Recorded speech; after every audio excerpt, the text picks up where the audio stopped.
MIM Virtual Expo 2021. Hello and welcome. Thank you so much for coming to this talk. I appreciate that you could be streaming literally anything else on Netflix right now and you chose this one, and that was an excellent choice. So well done. I'm going to try to make sure that this is worth your while. My name is Mikolaj Pawlikowski. I'm a software engineering lead at Bloomberg, and I've come to talk to you about chaos engineering. And in particular, I'm going to try to save you 5 years of your life. I'm going to give you a 5-year retrospective of what worked for us, what didn't work for us, and why now is the best time ever to get started with chaos engineering. So the plan is something like this. I'm gonna make sure that everybody's on the same page about what chaos engineering is to begin with. So a quick refresher. Then I'm going to talk about the evolution of chaos engineering, where it was 5 years ago, where it's come so far. Who's using it? A few lessons learned, some of the things that we learned to be true through the experience. And then if that sounds enticing enough to you getting started in 2021, like I said, it's never been a better time. Alright, so let's start by getting everybody on the same page with the definition. Deep breath. Chaos engineering is the discipline of experimenting on a system in order to build confidence in the system's capability to withstand turbulent conditions in production. If you're looking for that on the internet, it's the principlesofchaos.org, and I consider this the canonical definition. It's not bad, it could be even shorter. If you remove the fluff, it becomes this: experimenting to build confidence to withstand turbulent conditions. So, if the keyword experiment is making you think about the protective eyewear, about the gloves and the lab coat, this is great. This is exactly what we're trying to get here. We're trying to use science here. And we're using science to build these experiments to either detect a problem with a system so that we can fix it, or confirm that the system is already behaving a certain way during turbulent conditions, so that we can sleep better at night. So it's really like a win-win. Okay, so this is what I'm going to be talking about when I say chaos engineering. And notice that there isn't a chaos monkey in the definition. There isn't anything about testing in production. There is no mention on randomly breaking things in production. And a lot of people think that this is what it's about, and if you're not doing it in prod, you're not doing chaos engineering, but this is just confusion and myths that were kind of formed at the beginning with the initial blog posts and communications around chaos engineering. I said initial, so let's talk a little bit more about the evolution of what happened in the last few years with chaos engineering. Like any new piece of technology, it's following a similar curve of the innovation adoption lifecycle. It looks something like this. It's it's like a bell curve, and it shows you first a small little group of a small percentage of the population, the innovators who see premise in a new technology, and they're happy to put up with the shortcomings, with bugs and issues, because they want that.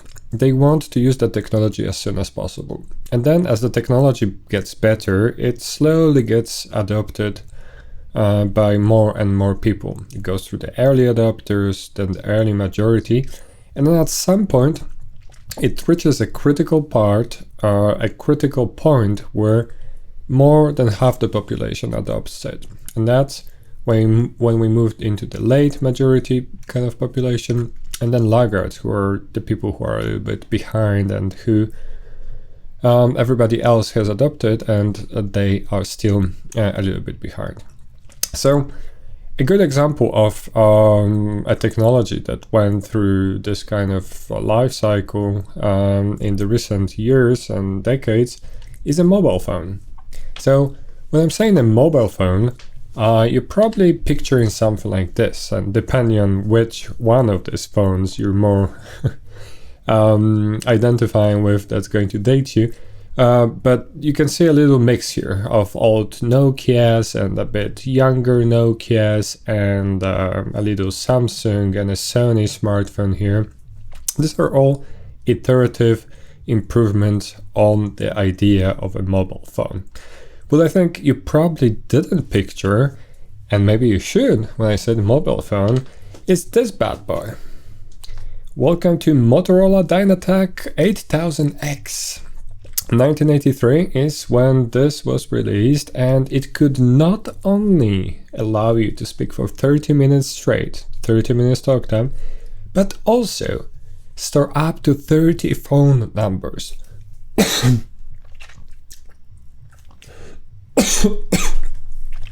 Sorry.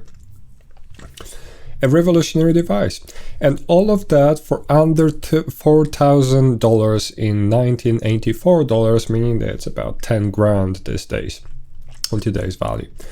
So, for all intents and purposes, the first mobile device that actually was a mobile device, as in it didn't have a suitcase attached to it that you had to carry behind you. It's still, one of those things that you can use for self-defense. It's a brick.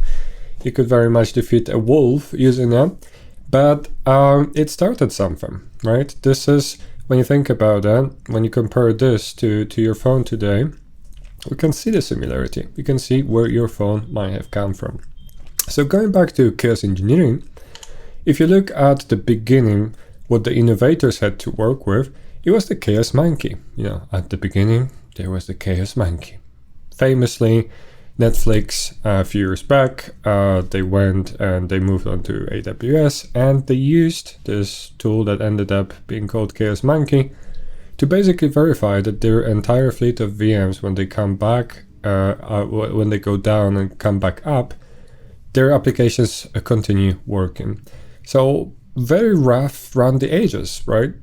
Nothing particularly groundbreaking in terms of implementation. Take VM up, take VM down.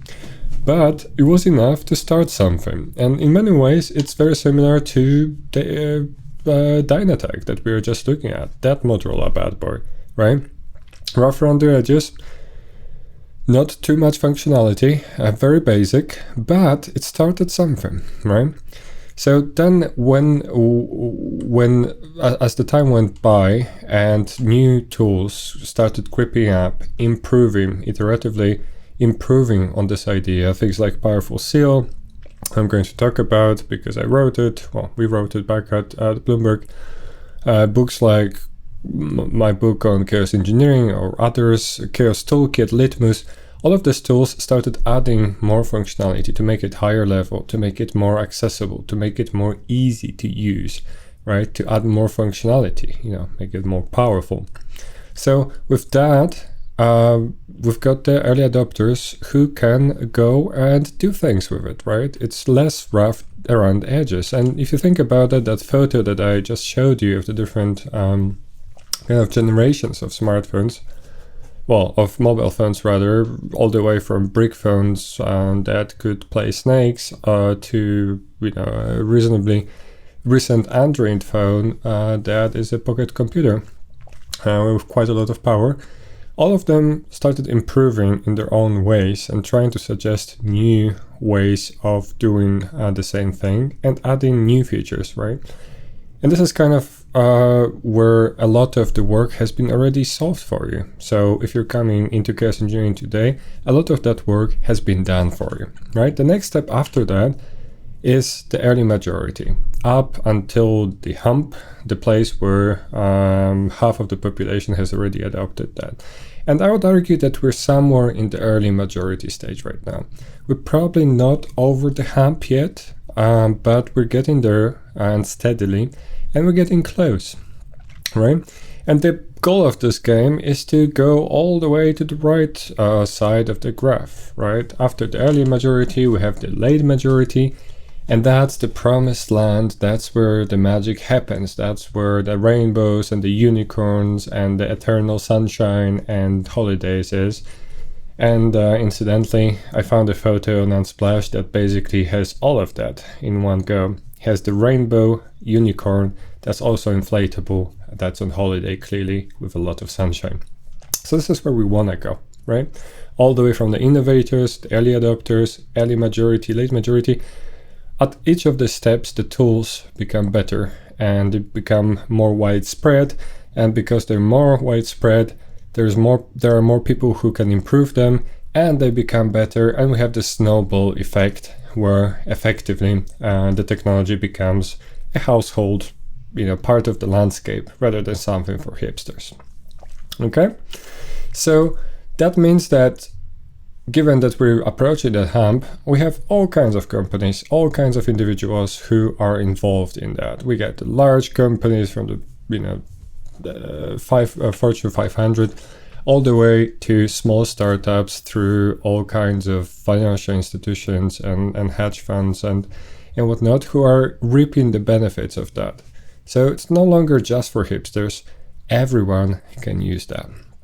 And that means that we're learning more and more about where it is useful and where it isn't. So here's a few lessons that we learned through our experience at Bloomberg and about this entire chaos engineering thing. So first thing is that boring is good. So chaos engineering, with the chaos in its name, obviously had the kind of double-edged sword of having to explain why chaos is a good thing, right? The first reaction is typically like, ooh, whoa, but we already have enough chaos. Why would we add more? So getting into a stage where it's boring is a good thing, because when you think about that, that smartphone that you have in your pocket, it's probably unremarkable. Sure, you might have the newest iPhone 13 that they just released, but it's not going to be super different from the previous one. And it's no longer a big deal, right? But if you are one of this few, the select few, the elite few, who were sporting one of the Dynatechs at the time, that was stuff for hipsters, right? That was the innovation. That was the new thing on the block. And it was exciting. Now we want boring, and boring is good for chaos engineering. Another thing that it might be not obvious to you is that the experiments now are very cheap. They tend to be very, very cheap to implement, and it's partly to do with the tools that I'm going to cover a few just in a minute. But the fact that the tools, the open source tools that you can pick up, or even commercial ones, are readily available means that the kind of entry cost is getting lower and lower. And the lower the cost, the easier it is to have a good return on investment, right? So cheap experiments are now the name of the game. The third thing is that it needs to be treated as code, like any other code, and there's no real reason to treat it any differently. When you implement the experiments, they're code like any other, and so the same rules of common sense and the same rules of deployment can and should apply to chaos experiments. It's by no means any kind of silver bullet that lets you go and jump straight to the production and whatnot. It's code like any other. Number 4 is that we found that the mindset shift of basically knowing that whatever you're building is going to be exposed to this kind of ongoing chaos engineering failure means that people start thinking differently about things. And as they implement the software, they basically are less inclined and less happy to sweep things under the carpet because, hey, they're going to bubble up anyway. So just the shift in the mindset is already added value because of the fact that people know that things will be tested and not like a maybe, right? It's a given. Another thing is that the return on investment is basically ranging from pretty good to awesome. And good is probably when we are in the scenarios when we spend a little bit of time to implement an experiment and it actually turns out that things are already working okay. So we didn't really uncover anything unusual, but because of the fact that it's cheap to implement the experiments, that means that added confidence in the system to know that, okay, this is something that we can withstand, is actually inexpensive. And that also means that you can, once you've automated that, you can use that as regression testing. So you know that you can, on an ongoing basis, continuously verify that it's still cool. And on the other side of the spectrum, on the awesome, is when you do an experiment and you discover that something's pretty bad. and you need to go and fix it. So for an inexpensive investment into an experiment, you can get a very good tip of something that can go possibly horribly wrong, and that you can actually fix before your clients see that. So either you get an added peace of mind, or you get a tip of how to improve your system. Either way, that is pretty good return on investment. And finally, this is probably a more broad remark. Retrofitting is expensive, and whether you're retrofitting your bathroom with new equipment or whether you're trying to retrofit a project with chaos engineering, it tends to be much easier, more natural, and cheaper, sometimes way cheaper, to start from the ground up rather than going back. It's kind of like security, if you build with security in mind, in the long run, it's going to be cheaper than trying to retrofit things retroactively later. And one more lesson that we learned is the what I call shark versus hamburger problem. And this has to do with the perception of risk versus reward. As a species, it turns out that we're not terribly good at estimating odds, and in particular, we're pretty bad at estimating odds of negative things. And this is probably due to the evolutionary incentive to avoid bad situations. But do an experiment yourself. Go into a street and ask the first person you see if they should be afraid of sharks. And my bet is that because of the fact that they saw the movie Jaws, and because a shark looks kind of scary, a lot of teeth, if you've seen the movie The Meg, the teeth can get very big too. So the chances are that that person is going to very grossly overestimate how many people die each year bitten or eaten by a shark. And turns out that if you actually look at the statistics, you can probably count on one hand the deaths that are going to be caused by that. Whereas when you actually look at the things that you should be scared of, you look at the leading causes of death. This is data for the US. 647,000 heart disease. This is per annum. More than 500,000 people die from heart disease or cancer every year. But if you go and ask the person whether they should be more afraid of a hamburger, that's probably going to bump up your cholesterol and put you, in more danger of a heart disease. They're not going to be more afraid of the hamburger than the shark, even though they should, right? So this is to illustrate that as humans, we're not terribly good at making strategic choices like that, even though it's one Google away. And then, you can look smart at the next party you attend, because you're going to know that that hamburger is actually worse for you than a shark, right? So if you're getting started with chaos engineering in 2021, there's never been a better time, and it's primarily for two reasons. The tools are already there, you can pick them up. Most of them, a good chunk of them is open source. If you don't have your own engineering, you can go with something commercial. But they're there, and as you can, if you look at them, you're going to be able to see that it's not rocket science either. They're fairly easy to implement most of the time. And then the second kind of factor in the equation is that training and books and materials are also available. So this wasn't the case 5 years ago. And now the cost of entry is low. So let me just hammer that home. If your return investment, one of the factors of that calculation is the cost is getting ridiculously low. So let me give you some examples of that. Let's start with tools. So if you're looking for open source tools, I would recommend the awesome chaos engineering list on GitHub. Should be the first thing that shows up in your Google search, and you're going to see a long list of materials, tools, projects, presentations, blog posts, and all kinds of stuff around chaos engineering. Here's a few select that are probably worth taking a look. Powerful Seal is the one we wrote a few years back at Bloomberg.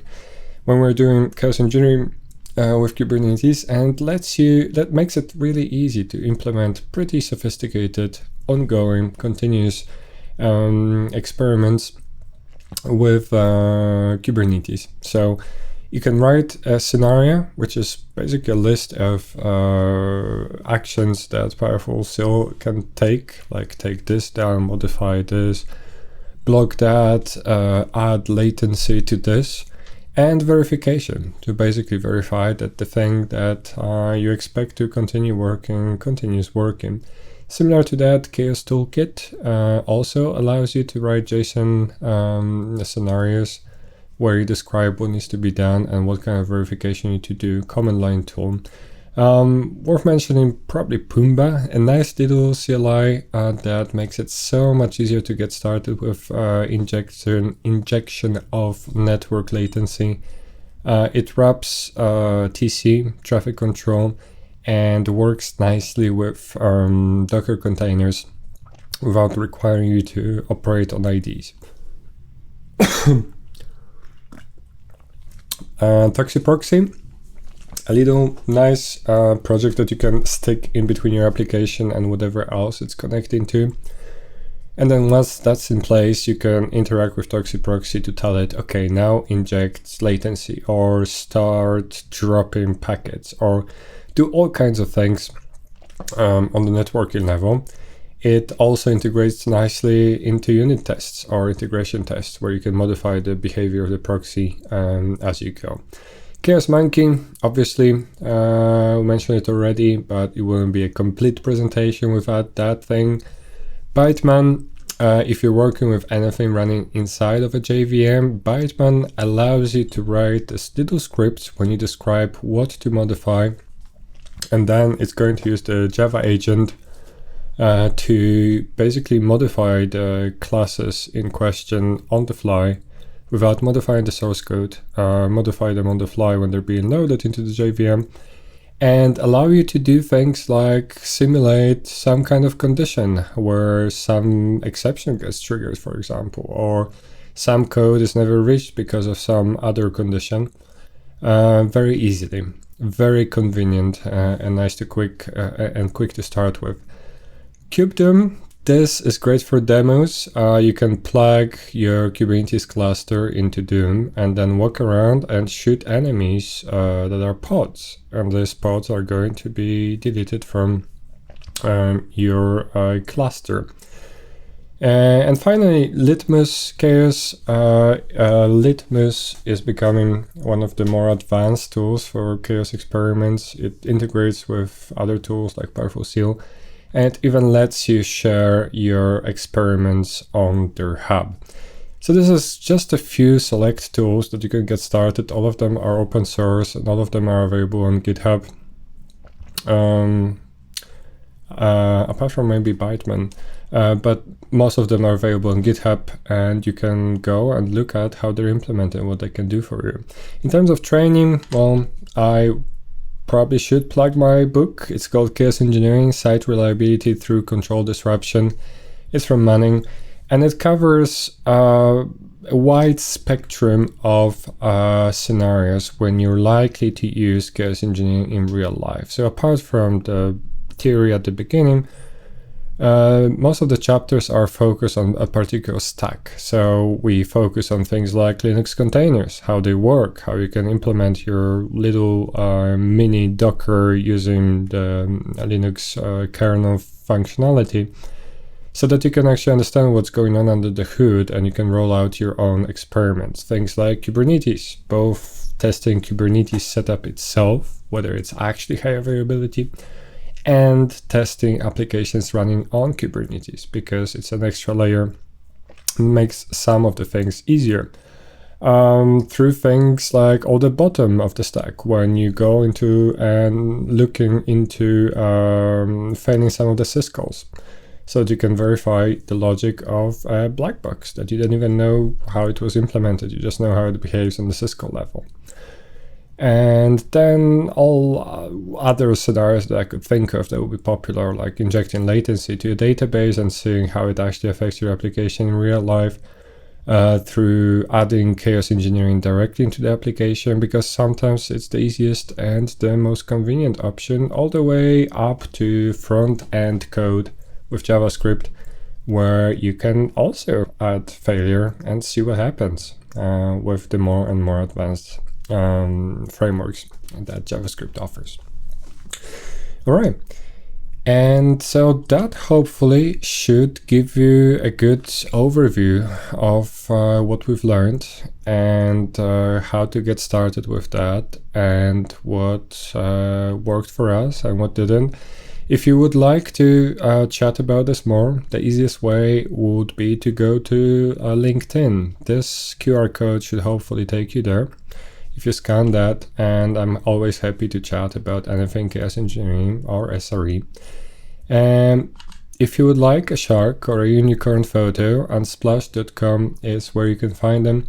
And finally, if any of this is actually interesting to you and you find working on that kind of stuff exciting, we are hiring. Head to bloomberg.com/careers and take it from there. We have plenty of interesting projects. And with that, thank you so much, and happy chaos engineering. MIM Virtual Expo 2021. MIM.